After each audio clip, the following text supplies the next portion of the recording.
నమస్కారం. నా పేరు రమ. కాంట్రాక్ట్ మ్యారేజ్ 130వ భాగం. రచయిత తనూషారెడ్డి గారు. ఇంత టఫ్గా ఉందేంటిది? ఎప్పుడు నన్ను యాక్సెప్ట్ చేయాలి? ఎప్పుడు దీని డెలివరీ టైంలో నేను పక్కనుండాలి? ఎప్పుడు నా పిల్ల అవ్వాలని నిరాశతో నిట్టూర్పును విడిచి బిల్ అని పిలుస్తాడు అభయ్. ఇంటికి వెళ్ళగానే భుజంగం గారి ముందు కూర్చొని ఉంటాడు తన బావ నరేష్. అతని వల్లే భుజంగం గారు అన్ని నెలలు కోమాలో ఉన్నారు.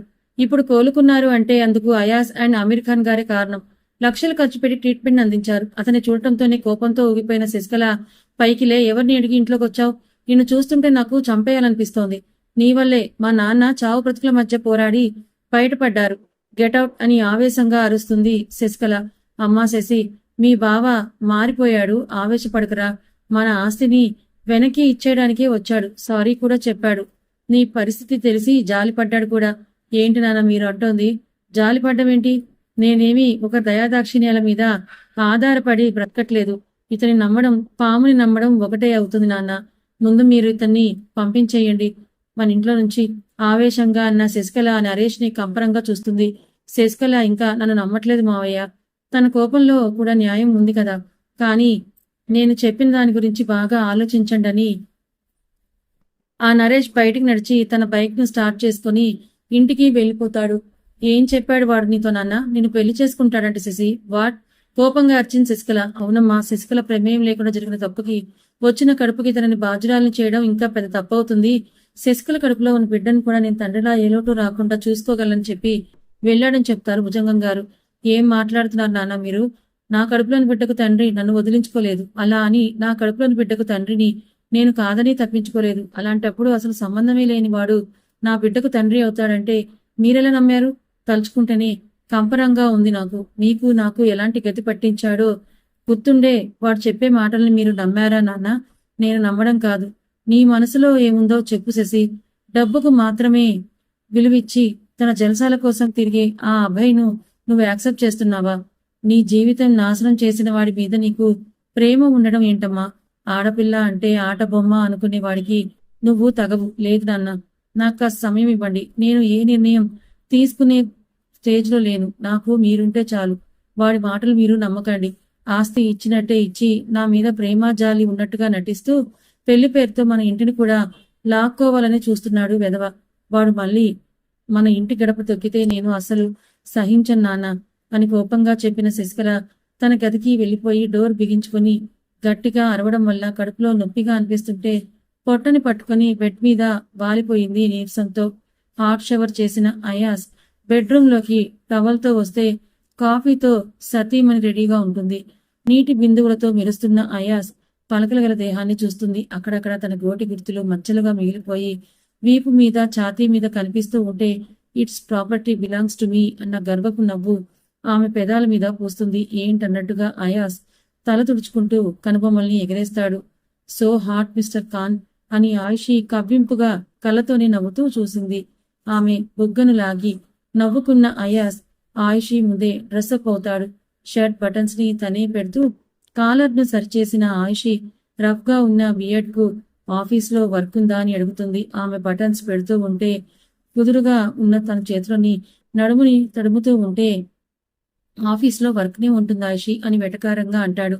అబ్బాచా, మాకు తెలియదు మరి అన్న ఆయిషి తను నైట్ కొరికిన అయాస్ కింది పెదవినే చూస్తుంది. ఎర్రగా ఉన్న పెదవులు ఇప్పుడు ఇంకాస్త ఎరుపుని పూసుకొని కనిపిస్తుంటే ఆఫీస్లో ఎలా మేనేజ్ చేస్తావయాస్ అని అడుగుతుంది ఆయిషి నవ్వుని ఆపుకుంటూ. తప్పదుగా రాక్షసి. నవ్వుకున్న ఆయిషి అయాస్ జుట్టును దువ్వి జెల్ రాసి ఫార్మల్ లుక్ ని ఇస్తుంది. కాఫీ తాగిన అయాస్ బ్లేజర్ని చేతిలోకి తీసుకుని బాయ్ అని ఆయిషి బుగ్గను ముద్దిస్తాడు. వెళ్తున్న అతని మనుకట్టుకు తన కొంగును వేసి లాగిన ఆయిషి అతని పెదవులకు లైట్ గా లిప్ బామ్ రాసి ఇప్పుడు ఓకే అని నవ్వుతుంది.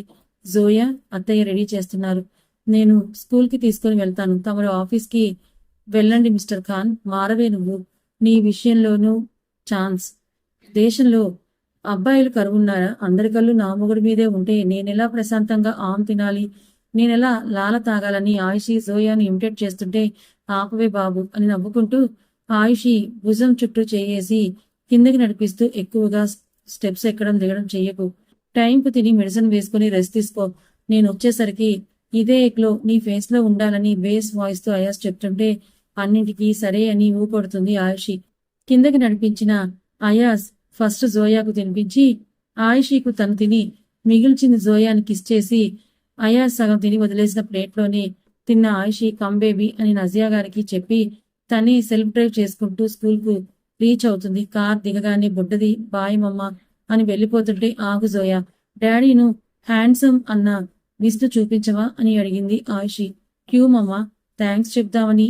నో లై మమ్మ, I know you jealous feel అవుతున్నావని. జోయా అంటే నీకెందుకే చూపించు ముందు అని కసురుతుంది ఆయిషీ. తన బుజ్జి చేత్తో తలకు బాదుకున్న బుడ్డది డాడీ నిన్ను తిట్టడంలో తప్పేం లేదని అంటుంది. డాడీకు నేను సరిపోనా? ఇంకో మమ్మ కావాలా నీకు? అబ్బా కూతుర్లిద్దరిని బాగానే నెట్టుకుంటూ వస్తున్నాను కదే అని బేలగా అంది ఆయిషీ. పిలకలు ఎగరేసుకుంటూ జోయా ముందుకు వెళ్ళిపోతుంటే నా మాటంటే ఇద్దరికీ లెక్కలేదని వెనక్కి నడిచింది ఆయిషీ. తన క్లాస్ రూమ్ దగ్గరికి వెళ్ళగానే కూతురికి 100 జాగ్రత్తలు చెప్పిన Aishi, take care baby, afternoon lunch driver అంకుల్ను తీసుకుని నానమ్మ వస్తారు, మిగల్చకుండా తినేయాలని చెప్తుంది. సరే మమ్మ, ఇంకా నువ్వు వెళ్ళు. నా ఫ్రెండ్స్ నన్ను చూస్తే మమ్మాస్ గర్ల్ అని వెక్కిరిస్తారని పిల్ల యాటిట్యూడ్ చూపిస్తుంది. దీనికి ఖచ్చితంగా నా బుద్ధులు మాత్రం రాలేదు, నా అందమూ రాలేదని వెనక్కి తిరిగిన ఆయిషీ, హలో జోయా, మీ డాడీ ఈరోజు రాలేదా అని అడుగుతుంది. ముందే మంట మీదున్న ఆయిషీ ఆ మాటకు ఆ మిస్ను కింద నుంచి పై వరకు చూస్తుంది. ముంబై ఫాస్ట్ కల్చర్ నుంచి వచ్చిన ఆమె స్లీవ్లెస్ టైట్ బ్లౌజ్, ట్రాన్స్పరెంట్ శారీలో రెడ్ లిప్స్టిక్ తో హాట్ గా కనిపిస్తే చూస్తున్న ఆయిషీ మీరు అని అడుగుతుంది. జోయా అయిపోయాపో అన్నట్టుగా తన మిస్ ను చూసి మై మమ్మీ మిస్ అని అంటుంది. Oh hi, I am Shalini, Zoya class టీచర్ను. ఐ నో యువర్ హస్బెండ్ అని ఆ మిస్ నవ్వితే నా హస్బెండ్ మీకెలా తెలుసు అని అడిగింది ఆయుషి సీరియస్ గా. జోయాని డ్రాప్ చేస్తూ పిక్ చేసుకుంటున్నప్పుడు చూశాను, అండ్ నా హస్బెండ్ వర్క్ చేస్తుంది కూడా మీ కంపెనీలోని. I see, you can call me Mrs Khan. Sure, ఈ రోజు మీరొచ్చారే అని ఆ మిస్ అంటే బాగా అప్సెట్ అయినట్టున్నారని అంటుంది ఆయుషి చేతులు కట్టుకొని. అయాజ్ ని చూస్తూ నేత్రానందం పొందుతున్న ఆమె గతుక్కుమంటే జోయా తల బాదుకుని ఫినిష్ అని తన ప్లేస్ దగ్గరికి వెళ్ళిపోతుంది. నో, అలాంటిదేం లేదు మిస్సెస్ ఖాన్. ఐ నో, మీ డ్రెస్సింగ్ సెన్స్ చూస్తుంటేనే తెలుస్తోంది మీరెంత శ్రద్ధ తీసుకుని రెడీ అయి వస్తున్నారు. నా హస్బెండ్ మీరు అనుకునేంత కూల్ కాదు మిస్ శాలిని, హాట్ అని నాకు తెలుసు మిస్సెస్ ఖాన్ అని ఆ మిస్ నవ్వితే క్షణాల్లో ఎర్రపడుతుంది ఆయుషి ముఖం. ఫట్ అని ఆమె చెంప పగులుతుంది. నెక్స్ట్ సెకండ్, హాట్ ఏంటి, నిన్ను నువ్వు అద్దంలో చూసుకున్నావా? మొగుడికి చూపించాల్సింది ఇలా పబ్లిక్ లో చూపిస్తున్నావు, సిగ్గుందా అసలు? నా మొగుడి వైపు చూస్తేనే నేను సహించను. నువ్వు ఏకంగా గుడ్లగోబులా చూస్తూ సొల్లు కారుస్తున్నావు. నేను తలుచుకుంటే నీ భర్త జాబ్ కూడిపోతుంది. క్షణాల్లో నిన్ను నీ ఫ్యామిలీను బజార్లో పడేలా చెయ్యగలను. సారీ మేడం, నేను ఆ ఉద్దేశంతో మీ హస్బెండ్ ని చూడలేదని దెబ్బ పడగానే పిల్లిలా మాట్లాడుతుంది ఆ మిస్. నన్ను చూసినప్పుడు నీ కలలో డిసప్పాయింట్మెంట్ నేను చూశాను. Don't lie. ఇంకోసారి నా భర్త వైపు చూసినా మాట్లాడినా ఇలాంటి స్కిన్ షో ప్రోగ్రామ్స్ పెట్టినా పెట్రోల్ పోసి తగలబెడతాను. మైండ్ ఇట్, కోపంగా చెప్తుంది ఆయుషి. ఆ మిస్ భద్రకాళిలా ఉన్న ఆయుషిని చూసి హార్ట్ అని పొగిటినా తప్పేనా అని మనసులో అనుకుంటూ ప్లీజ్ ప్రిన్సిపల్ కు చెప్పకండి, నా పరుగు పోతుందని బ్రతిమాలుతుంది ఆమె. నీ హద్దుల్లో నువ్వుంటే చెప్పాల్సిన అవసరం నాకు కూడా లేదని ఆయుషి కోపంగా కార్ను స్టార్ట్ చేసుకుని వెళ్తూ ఉంటే దారిలో తన కార్ను అడ్డుగా వచ్చి ఆగుతుంది ఆర్య కార్. ఆర్య కార్ను గుర్తుపట్టని ఆయుషి ఈడియట్ అని కోపంగా డోర్ ఓపెన్ చేస్తుంటే హెల్ప్ చేసిన Arya good morning Mrs Aishi Khan అని నవ్వుతాడు. నువ్వా అన్నట్టుగా చూసిన ఆయిషీ కార్ దిగితే ఏంటి ఈ స్పీడ్, నువ్వు ప్రెగ్నెంట్ అని మర్చిపోయావా అని అడుగుతాడు ఆర్య.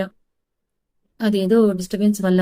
ఆఫీస్ అటే వెళ్తూ నిన్ను చూశాను మేడం, అంత స్పీడ్ మంచిది కాదని అడ్డుగా వచ్చి ఆపాను. కాఫీ అని ఆయుషి కార్ పార్క్ చేయడానికి వెళ్తుంటే నేను చేస్తాను, నువ్వు లోపలికి వెళ్ళని పక్కనే ఉన్న కాఫీ షాప్ ని చూపిస్తాడు. అని ఆయుషి మొబైల్ తీసుకొని నడిస్తే ఇద్దరి కార్స్ ను తనే పార్క్ చేసి లోపలికి నడిచిన ఆర్య తనకు కాఫీ, ఆయుషికి అవకాడో స్మూతీని ఆర్డర్ ఇచ్చి ఎందుకు డిస్టర్బెన్స్ అని అడుగుతాడు ఆర్య ఆమెకు ఎదురుగా కూర్చుంటూ. స్కూల్లో జరిగింది ఆయుషి చెప్తే గట్టిగా నవ్వుతాడు ఆర్య. చుట్టూ ఉన్నవాళ్ళు తమ ఇద్దరిని వింతగా చూస్తూ ఉంటే గట్టిగా నవ్వుతున్న ఆర్యని కోపంగా చూసిన ఆయుషి స్టాప్ ఇట్ ఆర్య అని అరుస్తుంది. మరీ అంత పొసిటివ్నెస్ ఏంటి ఆయుషి, జస్ట్ చూస్తే ఏమవుతుంది? You think it's funny right? Arya నవ్వుతుంటే ఓకే, నువ్వు మాలా బయటికి వెళ్ళినప్పుడు ఒక అబ్బాయి విడిగుడ్లేసుకొని చూస్తూ ఉంటే టేక్ ఇట్ ఈజీగా తీసుకుంటావా మిస్టర్ ఆర్య అని అడిగింది ఆయుషి. ఒక్క నిమిషం ఆ సీన్ని కళ్ళ ముందు ఊహించుకున్న ఆర్యకు తెలియకుండానే చేతి పిడికిలి బిగుసుకుంది. ఆ పిడికిట్లో నలిగిపోతున్న కార్ కీస్ ని చూస్తూ, చూసావా, నీకు కూడా కోపం వస్తోంది, మరి అంత పొసివ్నెస్ ఏంటి ఆర్య అని అంటుంది నవ్వుతూ. గడ్డానికి చేయబట్టుకున్న అనుషయ్, ఐ అగ్రీ, నీ కోపంలో న్యాయం ఉంది. మనం ప్రేమించే వాళ్ళ విషయంలోనే మనం సందర్భాన్ని బట్టి కోపంగా, బాధగా, అసూయగా అన్ని ఎమోషన్స్ ను కూడా చూపించగలం ఆర్య. దీనికి ప్రత్యేకంగా కారణం అవసరం లేదు, జస్ట్ ప్రేముంటే చాలని ఆయుషి అంటుంది చిన్నగా నవ్వుతూ. ఆమె నవ్వును చూసి నవ్విన ఆర్య, అయాజ్ అంటే ఎందుకంత ఇష్టం? ఒక్కసారి కూడా అతని మీద కోపం రాదా నీకు? ఇష్టం కాదు పిచ్చి, నీకు చెప్పినా అది అర్థం కాదు. అయాజ్ గారి మీద నాకెప్పుడు కోపం రాదు. వచ్చినా నేను ఎక్కువసేపు ఆ కోపాన్ని క్యారీ చేయలేను. మరి అయాజ్కి వస్తే ఆయనకు నన్ను ప్రేమించడం తప్ప కోపడటం రాదు ఆర్య. చిన్నగా నవ్విన ఆర్య, నేను చూసిన బెస్ట్ కపుల్ నువ్వు అయాజ్ అని అంటే నవ్విన ఆయుషి మాలవిక ఎలా ఉందని అడుగుతుంది. బావుంది, తనతో ట్రిప్ ప్లాన్ చేసుకుంటున్నాను, బట్ ఆఫీస్ ప్రెషర్ వల్ల డిలే అవుతోందని అంటాడు ఆర్య. హనీమూనా? గుడ్ గుడ్ అని షేక్ తాగుతూ నవ్విన ఆయుషి ఆర్యతో చాలాసేపు ముచ్చట్లు పెడుతుంది. ఒకప్పుడు అంతలా మాట్లాడేది కాదు ఆయుషి, ఇప్పుడు ఇన్ని మాటలు చెప్తుంటే ఆశ్చర్యంగా చూస్తూ విన్న ఆర్య, కెవిన్ కిడ్నాప్ చేసినప్పుడు భయం వేయలేదా ఆయుషి అని అడిగాడు. నాకేం అవ్వకుండా చూసుకోవడానికి నా హస్బెండ్ ఉన్నారు కదా, ఇంకెందుకు నాకు భయం ఆర్య. ఈ ప్రపంచం దాటి నేనెక్కడున్నా ఆయన నన్ను చేరుకుంటారు. హీఈస్ నో ఎవ్రీథింగ్ నిట్టూర్చిన ఆర్య. రోజంతా మీ ఆయన భజన చేస్తుంటావా అని నవ్వుతూ అడిగితే మూత తిప్పిన ఆయుషి, బిల్ కట్టేయ్, వెళ్ళాలని పైకి లేచింది. ఒక్క నిమిషం అని ఆపిన ఆర్య ప్రీమియం చాక్లెట్ బాక్స్ తీసుకుని ఫర్ జోయా, బాగా గుర్తొస్తోందని ఇస్తాడు. అయితే ఈ సండే అంకుల్ ఆంటీని తీసుకుని ప్యాలెస్కి వచ్చేయ్ ఆర్య అని చెప్తుంది అదే స్వచ్ఛమైన నవ్వుతూ ఆయుషి. నీ చేతి బిర్యానీ కావాలి. డన్. కాకపోతే కిచెన్లోకి వెళ్ళడానికి పర్మిషన్ మా ఆయన ఇవ్వలేదని ఆయుషి అంటే తల అడ్డంగా ఆడిస్తూ, గాడ్, పదా వెళ్దాం అని బిల్ పే చేసి ఆయుషిను ముందు పంపి వెనకే వెళ్తూ తన ఆఫీస్కి వెళ్లే దారిలోనే కట్ చేసుకుంటాడు. క్లాస్లో కాసేపు కూడా కుదురుగా కూర్చోలేని శశికళ బయటికి వచ్చి వాంతింగ్ చేసుకుంటుంటే ఆమె రెండు చెవుల్ని మూసేస్తాడు అభయ్. తల తిప్పి చూసిన ఆమెకు అభయ్ తన జుట్టును వెనక్కి నెడుతూ ఆర్ యు ఓకే అని ప్రేమగా అడుగుతాడు. అతని కళ్ళల్లో తనపై ప్రేమను చూస్తున్న శశికళ అతన్ని చూస్తూ ఉంటే వాటర్ బాటిల్తో శశికళ ఫేస్ ని కడిగి తన ప్యాంట్ పాకెట్ నుంచి కర్చీఫ్ తీసి ఫేస్ ని తుడిచి గొంతుకు అంటుకున్న బొట్టు బిళ్ళ అతికించి కమ్ అని అంటూ చేతిని పట్టుకుని పిలిస్తే అప్పుడు స్పృహలోకి వస్తుంది శశికళ. తన చేతిని పట్టుకున్న అభయ్ చేతిని చూస్తూ శశికళ అతని అడుగులో అడుగులేస్తుంది. ఒక చెట్టు కింద బెంచ్ మీద కూర్చోబెట్టిన అభయ్ ఇప్పుడే వస్తానని క్యాంటీన్ కు పరుగున వెళ్లి ఫ్రెష్ గా లెమనేడ్ ని తీసుకొని వస్తాడు. ఇది తాగు, యూ ఫీల్ బెటర్ అని గ్లాస్ ని శశికళ చేతిలో పెట్టి తల్లికి కాల్ చేస్తూ పక్కకు తిరుగుతాడు అభయ్. అతన్ని చూస్తూ చేతిలోని గ్లాస్ ను పెదాల దగ్గర ఉంచుకుంది శశికళ. మమ్మీ, ఎక్కడున్నావు? ఇంట్లో. ఇంకెక్కడైనా వెళ్తునే ఛాన్స్ నువ్వు మీ నాన్న నాకు ఇస్తారా మీరని వసుధ గారు విసుగ్గా అంటే, అబ్బా, నా ఉద్దేశం అది కాదు కానీ శశికళకు వాంతింగ్స్ అవుతున్నాయి, ఏమీ అవ్వదు కదా బేబీకు అని కంగారుగా అడుగుతాడు అభయ్. కొడుకు కేర్లెస్ బిహేవియర్ ని చూసిన ఆవిడ ఇప్పుడు భయాన్ని చూస్తూ కడుపుతో ఉన్న అమ్మాయిలకు వికారాలు మామూలే అభయ్, కొందరికి ఉంటాయి, కొందరికి ఉంటావు, కంగారు పడాల్సిన అవసరం ఏమీ లేదు. శశికళని పక్కనుందా అని అడుగుతారు వసుధ గారు. ఆ అని తనని చూస్తూ ఉన్న శశికళను చూస్తూ, మమ్మీ మాట్లాడుతుందట నీతో అని మొబైల్ ఇస్తాడు అభయ్. నేనేం మాట్లాడాలని మనసులో అనుకున్న శశికళ ఫోన్ చెవి దగ్గర పెట్టుకొని, ఆ చెప్పండి అని అంటుంది. శశికళ, ఇప్పుడు ఎలా ఉందమ్మా నీకు? ఉదయం టిఫిన్ చేశావా అని అడుగుతారు వసుధ గారు. బాగుందండి, కొద్దిగా అన్ఈజీగా ఉందని శశికళ అంటే ఇలాంటి సమయంలో కాస్త అనీజీగా, చిరాగ్గా అనిపిస్తుంటుంది.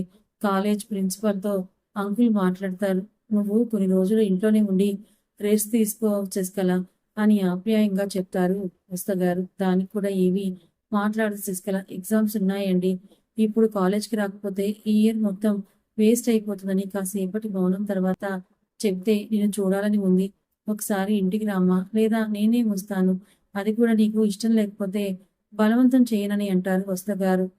ఫోన్ లాక్కున్న అభయ్, ఈ సండే తనని తీసుకుని వస్తాను మమ్మీ అని అంటూ కాల్ కట్ చేసి తనని ఉరుము చూస్తున్న శశికళని చూస్తూ పైకి లేచి చెయ్యందిస్తాడు. అతని అరచేతిని చూసి ముఖం పైకెత్తి, ఎక్కడికి అని అడుగుతుంది. హాస్పిటల్కు.